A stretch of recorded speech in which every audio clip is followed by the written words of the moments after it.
Quando todo o poder de um país está concentrado nas mãos de um único indivíduo, de uma única família ou de uma única instituição, a história nos mostra, invariavelmente, que as consequências são dolorosas para toda a população daquele país. No vídeo de hoje, nós vamos seguir com a nossa proposta de explicar o direito de forma simples e prática, para que você, operador do direito ou cidadão comum, consiga entender de forma clara, sem aquele juridiquês típico da profissão, mas também sem perder a essência técnica fundamental para que conversemos sobre o tema de maneira profunda e também sem perder a seriedade que o tema demanda. Bom, nós vamos então falar sobre a divisão dos poderes dentro de direito constitucional. Como eu estava falando no vídeo anterior, nós vamos começar da base. E a base do direito é necessário que nós entendamos toda a estrutura do Estado Democrático de Direito, toda a estrutura que o nosso país se organiza. Bom, imagine então o Estado como uma orquestra. Se todos tentarem reger essa orquestra, a música vira ruído. Então, é necessário que exista um sistema de pesos e contrapesos. No nosso país, existe uma estrutura que divide o poder em três esferas: o legislativo, o executivo e o judiciário. Bom, em meados do século XVIII, o filósofo Montesquieu, um filósofo francês, escreveu que quando um homem ele concentra o poder, ele tende a abusar desse poder. Então é necessário que o poder freie o poder.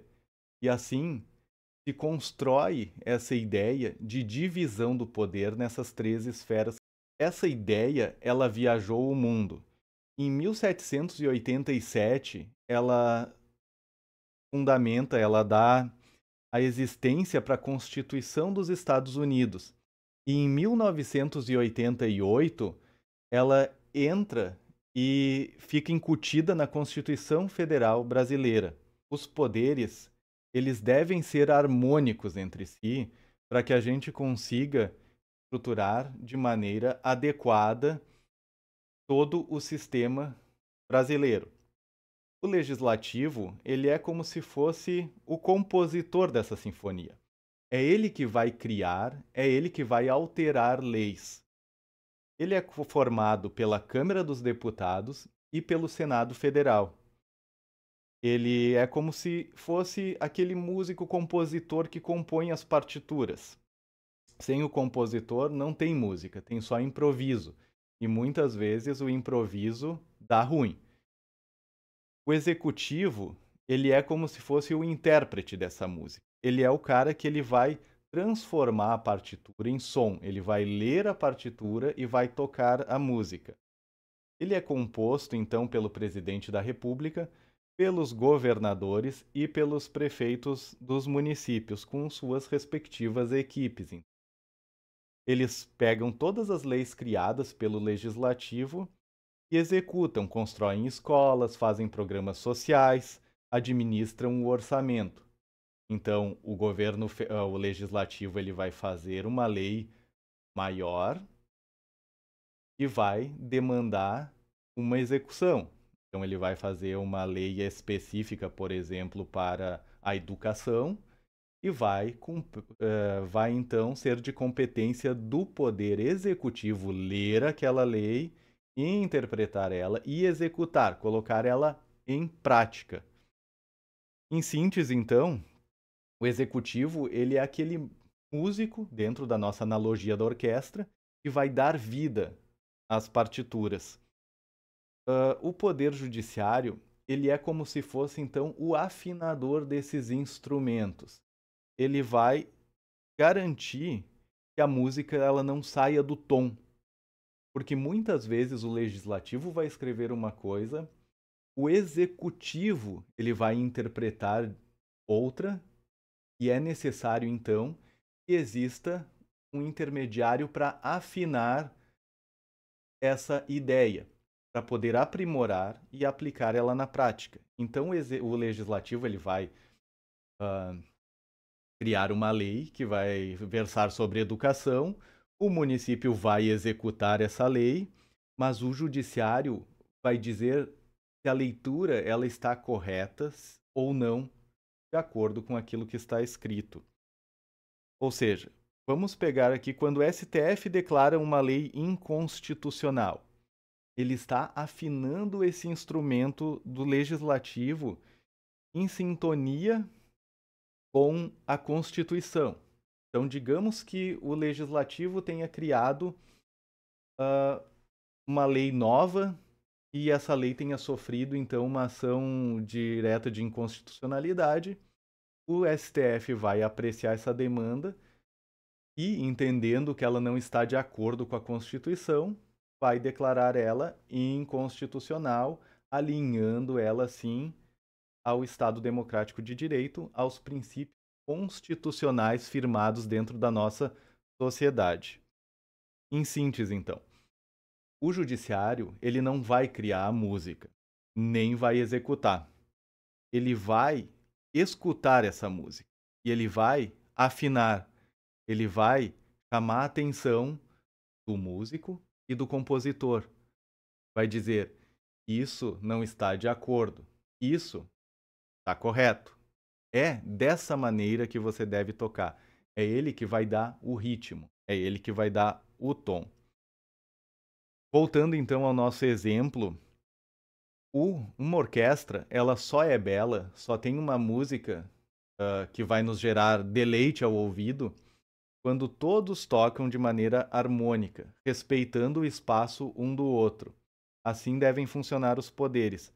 Nenhum deles é maior do que o outro. O executivo não é maior que o judiciário. O judiciário não é maior que o executivo, assim como o legislativo tampouco é maior que qualquer um dos outros dois. Eles são iguais.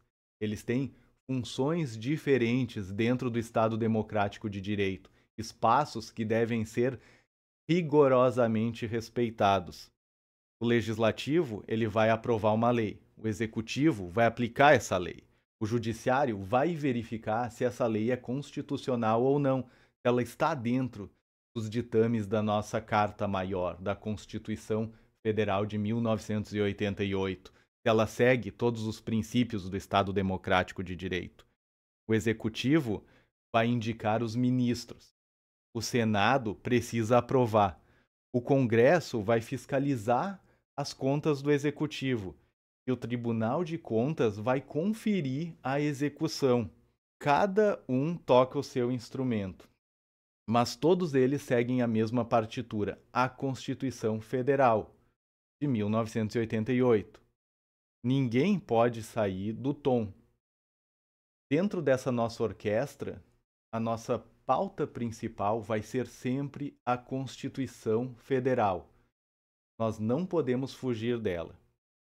E a partir dali, os três poderes, eles vão se sintonizando, vão tendo essa sinergia. Eles vão entrar em embates, vão, mas as decisões do STF não podem invadir as decisões do Executivo, assim como as execuções realizadas pelo poder demandante do Executivo, elas não podem ferir as determinações do Judiciário.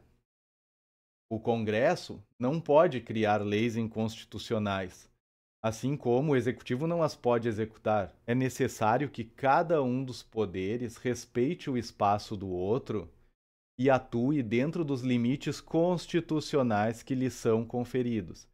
Sim, eu sei que tem muita polêmica com relação à politização das decisões do judiciário, com relação à judicialização das execuções do Poder Executivo, com relação à forma de legislar do Congresso. Eu sei, existe muita polêmica. E se você quiser que eu trate aqui algum tema específico e polêmico, pode deixar aqui nos comentários que nós vamos discutir de maneira aberta. Se está certo, se não está certo, se está errado, dentro do meu ponto de vista, evidentemente. se está certo ou errado dentro do seu ponto de vista. Vamos trazer à luz todas essas discussões. Da próxima vez, então, que você escutar um conflito entre o Congresso e entre o presidente, ou entre o presidente e o judiciário, que está muito em alta, né? Principalmente do ex-presidente com o judiciário. Mas o ex-presidente ele já não integra mais o poder executivo. Mas a próxima vez que você escutar do presidente atual em conflito com o judiciário, lembre-se sempre, o que parece uma briga pode ser apenas o som natural, pode ser apenas a orquestra se afinando, pode ser apenas um barulho necessário antes da harmonia final. Eu posso te dar muitos exemplos. Nós podemos discutir casos práticos a exaustão aqui no canal. Mas eu gostaria que vocês deixassem aqui nos comentários qual que é o caso polêmico que vocês querem tratar. Espero que vocês tenham gostado do vídeo. Deixem nos comentários, então, um tema polêmico, se vocês querem que eu fale da relação entre presidente e judiciário, presidente e os ministros do STF, entre o legislativo e o executivo. Deixa aqui o seu like, se inscreve no canal e amanhã teremos mais conteúdo então para nós podermos formar a base elementar para que qualquer cidadão, empresário, empreendedor, empregado, qualquer cidadão brasileiro comum saiba dos seus direitos. Afinal de contas, como eu disse na aula anterior, quando todos têm clareza dos seus direitos, é mais fácil defender o que é justo. Até mais, um forte abraço.